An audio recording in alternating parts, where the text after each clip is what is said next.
All right, the last couple of days were all about high output, lots of workload, speed. Day 17 is about stopping for a second, right? And doing what I do these days to address one of the most important, if not the most important thing that I feel differentiates decent and good from magical AI generated web applications, and that is taste. And acquiring taste takes time, right? And I've talked about this when I was a guest on Lenny's podcast, so I'm going to drill into it a little bit deeper today, which is the best way to develop taste is having deliberate exposure hours and exposing yourself to good designs and testing, really a trial and error type of thing. We're not going to build anything today. So if you're more into my hands-on sessions, you can just drop at this point because all I'm going to do is open a couple of websites, talk, and then I'm going to just let you to it. What I want from you today is this: stop this video after you're done and then set aside an hour or two just to expose yourself to greatness and finding out where greatness even lies. If you don't have that time today, at least bookmark a couple of these resources that I'm going to give to you and then set the time aside to digest them, right? So I think that taste is more than just a feeling. It's also a system, right? Good design is also about consistency, intention, rhythm, clarity, right? And I think, what makes UI feel good is a little bit of an art and a little bit of a science as well, right? In one way, you need to understand different spacing rules, typography, color schemes, and everything else. But at the same time, you need to express yourself very artistically and visually by using different types of buzzwords, right? Which is something that Lovable responds to extremely well.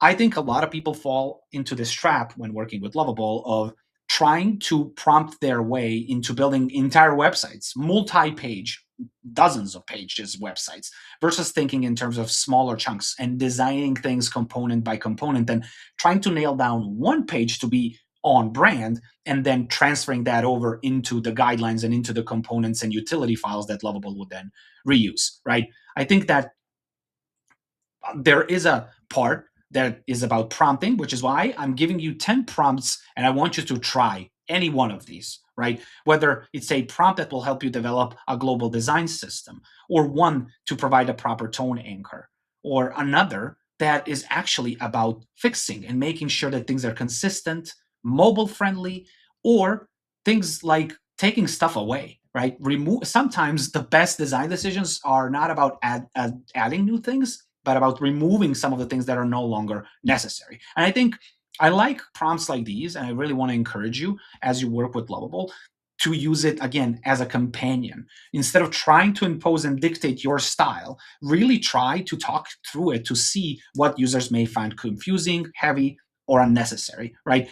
Helping you realize why Lovable is thinking the way it does by explaining the decision choices that it made, right? I think, again, educational approach to things is really good here and collaborational as well. The resources for today are simple.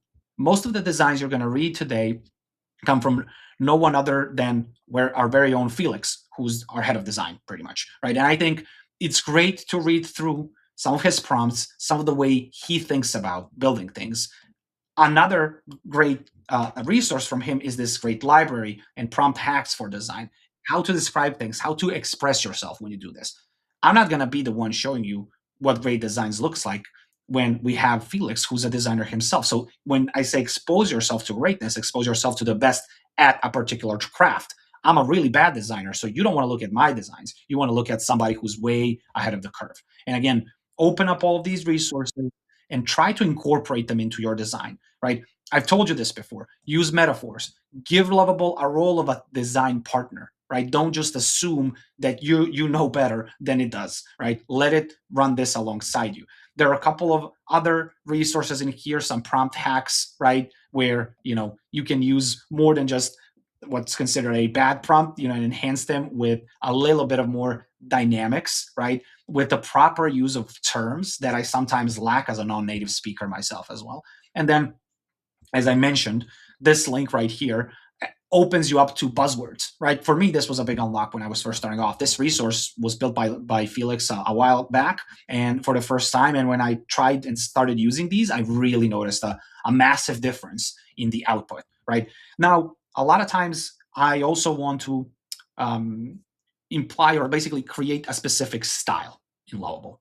And personally, as a non-designer, I did not know how to describe them. So I created this resource, or a couple of resources, like where you can find ways to build your designs to be calm and elegant, bold and disruptive, technical and developer focused. Like there's plenty, there's like 20 different design styles to be specific here that are translated into a little bit more technical prompts to reverse engineer things to get to the finish line, right? And then something that was created by one of the people in the community that was following my course is also a resource that you can use to not just read about these styles, but visualize them, right? What does liquid glass look like when it's in crystal mist or molten glass view or nebula prism or whatever? Like, and as you can see, you can upload different backgrounds and you can preview the code, which is great. So you can copy the code and actually take it and implement it in your project.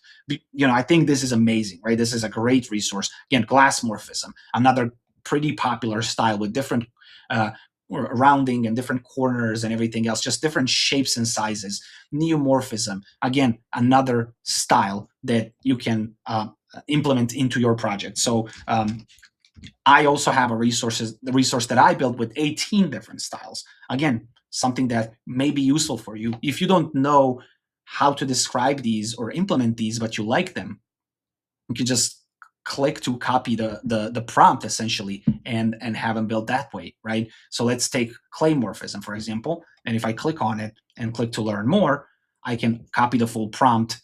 And then if I was to, let's say, go to Lovable, right, and open it up and try to implement this style, I mean, you can see here that, I could just select a component and apply clay morphism to it. As you can see, it's very technical, right? So design is both an art and a science, as I mentioned, but you have to do whatever it takes to replicate these styles to the best of your ability. And I think using some of these tools and using some of these libraries and learning just a little bit about what good looks like, and then later exposing yourself to good designers by following their content, subscribing to Felix's newsletter, or finding someplace else, whatever inspires you to find good designs is probably the best use of your time today. If we go back to some of the previous lessons, you will also remember me talking a lot about Dribble and just like being that place of me looking through constantly just to find something interesting, right? I find a topic, it could be completely unrelated to what I'm trying to build. I just like this, right? I just know that I like this style.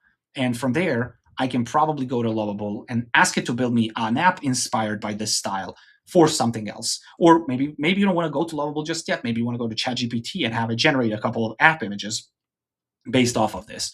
Whatever you do today, expose yourself to greatness. That is the key lesson for day 17. Try a couple of prompts, but really start to work on developing taste, because that is, I believe personally, the trait that all the winners of AI will have in 2026. See you tomorrow.